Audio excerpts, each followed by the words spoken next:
This is the first book in months that I completed, and I'll admit it was hard to get into the first 30% of the book, but then after that mark, it was a roller coaster ride, and I loved every bit of it. Like, I started this a couple of days after it was released, which was like October 10th or something, and it took me till Thursday, the 31st, like literally Halloween, to reach the 30% mark. It was that slow, and I was scared that I would have to DNF this again, and I was thinking maybe it's just my slump that's not letting me finish the book. When I spoke to my sister who read the book, she said that no, it's not me, it's the first part is just hard to get into, and to keep pushing it gets better. So I listened to her, and I'm so glad I did, because boy was this good.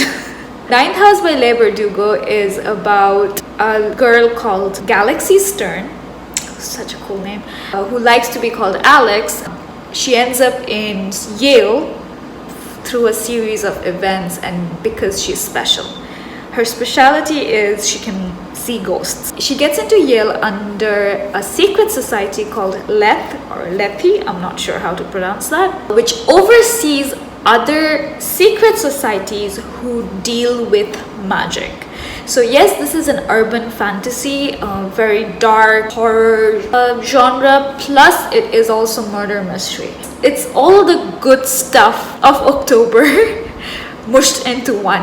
As I said, the plot progresses kind of slowly in the beginning. Bardugo throws a lot of information at the reader, and you're just thrown right in the middle of the action, and you're kind of confused at what is going on.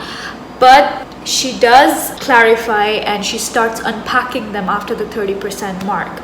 The progression becomes way better after that. One of the things that I love about this book is Leigh Bardugo does not leave any ends untied. Like, she introduces all these complex things and backstories and stuff.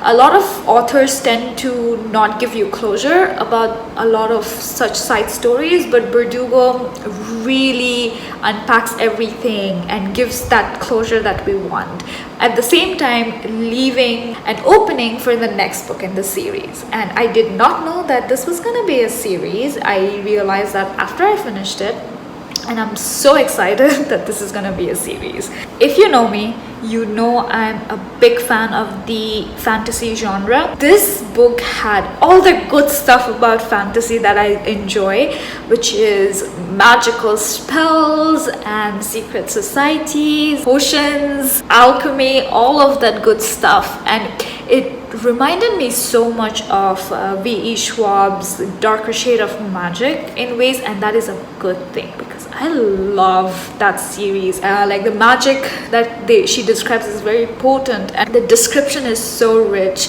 so alluring. It was a treat. Although I should mention that this is not YA. Leigh Bardugo is famous for her young adult series like the Grishaverse and Six of Crows.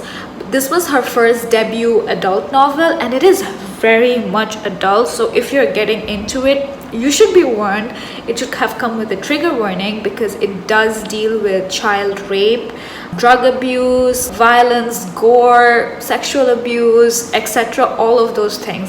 And I know that sounds like a lot, and it is a lot, but she executes it so beautifully. One of the brilliant parts of her writing is it did not feel forced. None of it felt forced, and they just worked so well together. There are so many problematic elements that she addressed, but then she blended them seamlessly. That is one of the qualities that makes her such a brilliant author.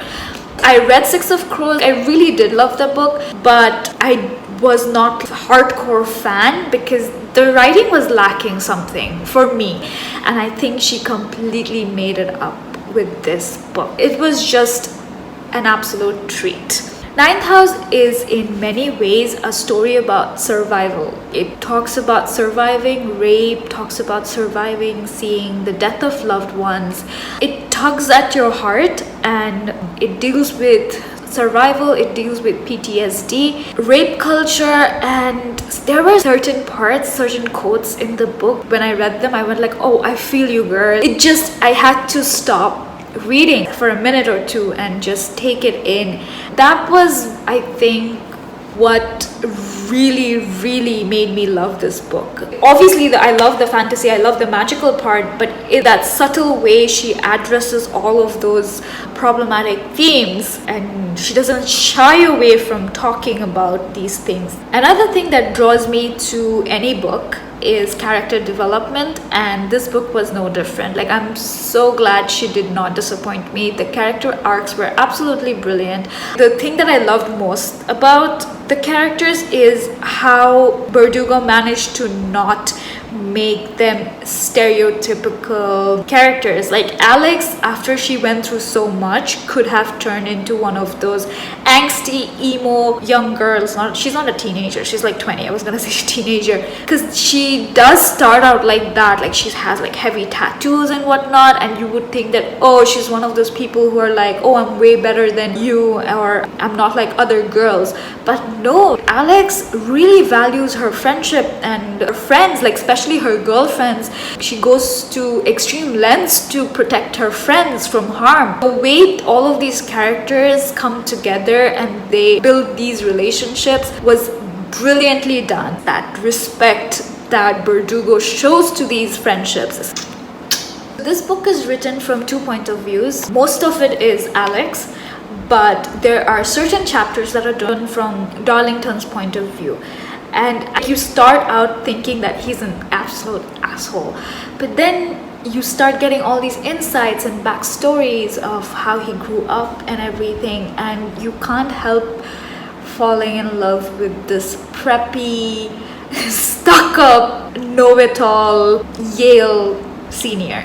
But Alex definitely has to be one of my favorites.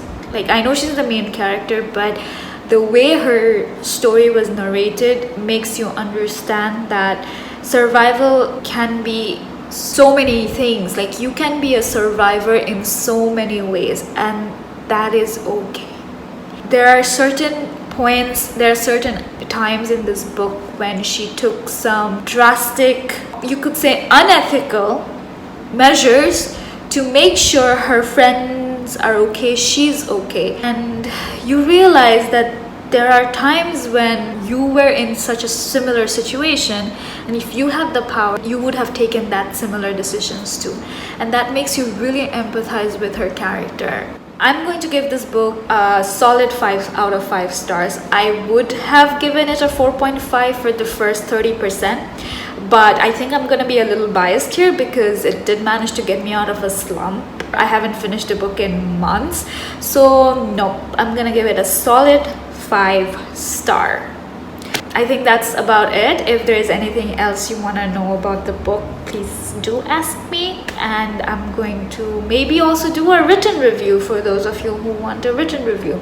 And do let me know if I sucked and if I should just stop making video reviews. I'll go back to writing them, and I'm completely okay with that.